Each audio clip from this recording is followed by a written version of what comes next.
নমস্কাৰ বন্ধুসকল, মোৰ অন্য এটা ভিডিঅ'লৈ আপোনালোকক স্বাগতম জনাইছোঁ। বন্ধুসকল, আজি আমি আলোচনা কৰিম অসম পুলিচৰ ওপৰত। যিহেতু আপোনালোকে ফিজিকেললৈকে ৰখি আছে আৰু আপোনালোকৰ ABUBত পদ বাঢ়িব, লগতে 35,000 নতুন চাকৰি আৰু লগতে কামাণ্ডোৰ নতুন বেটেলিয়ান কেতিয়া আহিব, আপোনালোকক A to Z মই জনাবলৈ চেষ্টা কৰিম। লগতে আপোনালোকক ফিজিকেলৰ বিষয়ে জনাবলৈ চেষ্টা কৰিম। আজিৰ ভিডিঅ'টো আপোনালোকক বহুতখিনি কথাই জনাবলৈ চেষ্টা কৰিম A to Z। আপোনালোকে ভিডিঅ'টো স্কিপ নকৰাকৈ শেষলৈকে সম্পূৰ্ণকৈ চাই থাকক আৰু মোৰ চেনেলটোত যদি প্ৰথমবাৰ কাৰণে ভিজিট কৰিছে তেতিয়াহ'লে মোৰ চেনেলটো ছাবস্ক্ৰাইব কৰক আৰু কাষত থকা বেল আইকনটো প্ৰেছ কৰক। চাওক বন্ধুসকল, প্ৰথমতে মই জনাইছোঁ যে আপোনালোকৰ পদ বাঢ়িব ABUBত। মই কি কাৰণে কৈছোঁ মই আপোনালোকক জনাই আছোঁ। চাওক, যিহেতু আমাৰ পদসমূহ ডিষ্ট্ৰিক্ট ৱাইজ পদ, এতিয়ালৈকে কোনো ধৰণৰ কোনখন ডিষ্ট্ৰিক্টত কিমান পদ আছে এতিয়ালৈকে অহা নাই। আৰু যিহেতু আমাৰ ফিজিকেল জুলাই মাহত হ'ব বুলি CM ছাৰে নিজে উল্লেখ কৰিছে। এতিয়া যিহেতু আমাৰ আপোনালোকে চাবলৈ গ'লে আমি প্ৰায় আজিৰ পৰা 3 মাহ আগতে এপ্লাই কৰিছোঁ আৰু আমাৰ হাতত 4-5 মাহ আছে। ধৰি ল'লে আমাৰ হাতত বৰ্তমান 7 মাহ বা 8 মাহৰ ভিতৰত গোটেইখিনি প্ৰচেছ হ'বলৈ গৈ আছে। এতিয়া আমাৰ পদ বাঢ়িবনে নেবাঢ়ে প্ৰায়ভাগে সুধি থাকে আৰু মই আপোনালোকক জনাম, যিহেতু মই আগতেও বহুত কথাই জনাইছিলোঁ। চাওক বন্ধুসকল, আমাৰ পদ বঢ়াৰ সম্ভাৱনা যথেষ্টখিনিয়ে আছে। যিহেতু এতিয়ালৈকে ডিষ্ট্ৰিক্ট ৱাইজ পদসমূহ অহা নাই, কোনখন ডিষ্ট্ৰিক্টত কিমান পদ আছে। আৰু কেইদিনমান পূৰ্বে বা কেইদিনমান আগতে আমাৰ প্ৰমোশ্যন ৱাইজ পদসমূহ হৈ গৈছে অসম পুলিচত। তাতো পদ বহুত সংখ্যক ৰৈ গৈছে আৰু সেই পদে লগ কৰি ABUBত পদ বঢ়াৰ যথেষ্টখিনিয়ে সম্ভাৱনা আছে। আপোনালোকে এইটো কথা মনত ৰাখক, আপোনালোকৰ পদ বাঢ়ি যোৱাৰ সম্ভাৱনা 99% আছে। এতিয়া আহিছোঁ আপোনালোকৰ 35,000 নতুন চাকৰি।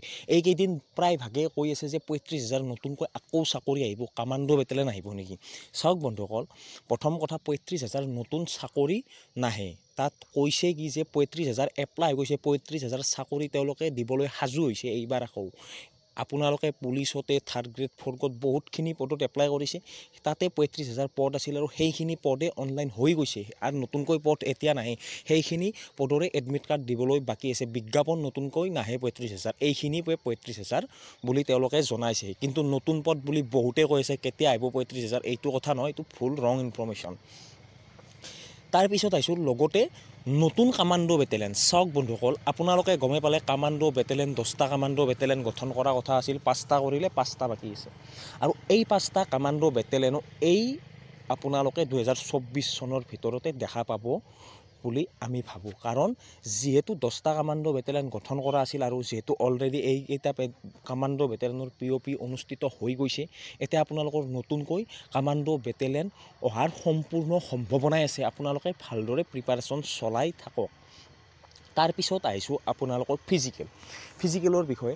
চাওক বন্ধুসকল, যিহেতু CM ছাৰে কৈয়ে থাকে জুন জুলাই যিকোনো কথাই কৈ থাকে, আপোনালোকে গমেই পাইছে, তাত আমি ক'বলৈ নাযাওঁ।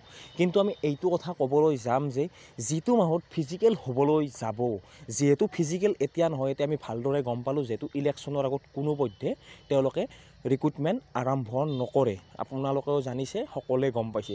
কিন্তু পুলিচৰ বিষয়টো আপোনালোকে হয়তো অকণমান ভাবিছে যে সেই যি টাইমত ফিজিকেল অনুষ্ঠিত কৰিবলৈ গৈছে, সেই টাইমত আমাৰ গ্ৰাউণ্ডসমূহৰ অৱস্থা অতিকৈ বেয়া হৈ যায়। কাৰণ সেই টাইমত বৰষুণ আৰু বানপানী অসমত হয়। যিহেতু বৰষুণৰ ফলত অসমত প্ৰতিখন ডিষ্ট্ৰিক্টতে বানপানী হোৱা দেখা যায় আৰু গ্ৰাউণ্ডসমূহৰ অৱস্থা একেবাৰে বেয়া হৈ যায়। তাত দৌৰিব নোৱাৰি, লং জাম্প মাৰিব নোৱাৰি, আকৌ কৰিবই নোৱাৰি। তাত ভৰি ভাঙিলেও ভাঙি গ'ল, নম্বৰ নাপালেও নাই, মুঠতে তেওঁলোকে ইণ্টাৰভিউটো সেনেকৈয়ে পাতি পেলাব। সেনেকুৱা টাইমত তেওঁলোকে ইণ্টাৰভিউটো পাতিব পাৰে, কিন্তু এইটো টাইমত তেওঁলোকে ইণ্টাৰভিউটো পাতিব নোৱাৰে।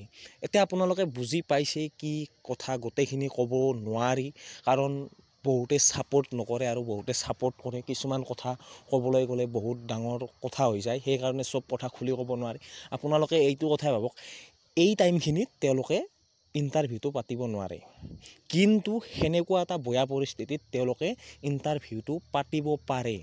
আমি সেনেকুৱা পৰিস্থিতিত দৌৰিব পাৰিম, আমি লং জাম্প মাৰিব পাৰিম, আমি নম্বৰ আনিব পাৰিম। আপোনালোকে পাৰিব নেকি? কোনেও নোৱাৰে। কাৰণ সেই পৰিস্থিতিত আমি 2বাৰ ইণ্টাৰভিউ দিলোঁ, এবাৰো মাৰ্ক আনিব নোৱাৰিলোঁ। ইমান কষ্ট কৰিলোঁ কিন্তু মাৰ্ক আনিব সক্ষম নহ'লোঁ। এনেকুৱা ৰানিং পাছ কৰিছোঁ, কিন্তু লং জাম্প মাৰিব গৈছোঁ, আগত দেখা পাইছোঁ এজন ল'ৰাৰ ভৰিখন ভাঙি হাড়ডাল ওলাই আহিছে। কেনেকৈ লং জাম্প মাৰিম এবাৰ ভাবি চাওক আপোনালোকে এবাৰ ভাবি চাওক এনেকুৱা পৰিস্থিতি দেখাৰ পিছত লং জাম্প মাৰিব পাৰি। সেইটো টাইমত কিন্তু তেওঁলোকে ফিজিকেল পাতিব, যিহেতু জুলাই মাহতে হোৱাৰ সম্ভাৱনা আছে ফিজিকেল, যিহেতু আমাৰ সপোন হৈয়ে থাকিব যেন লাগিছে। মই আপোনালোকক অলৰেডি গোটেই ভিডিঅ'টোত জনালোৱে আপোনালোকৰ পদ বঢ়াৰো সম্ভাৱনা আছে, কামাণ্ডো বেটেলিয়নৰো পদ অহাৰ সম্ভাৱনা আছে। আজিৰ ভিডিঅ'টোত এইখিনি। আজিলৈ আহিছোঁ জয় হিন্দ জয় ভাৰত। আপোনালোকে কোন ঠাইৰ পৰা চাই আছে পাৰিলে আপোনালোকে তলত কমেণ্ট কৰি জনাব।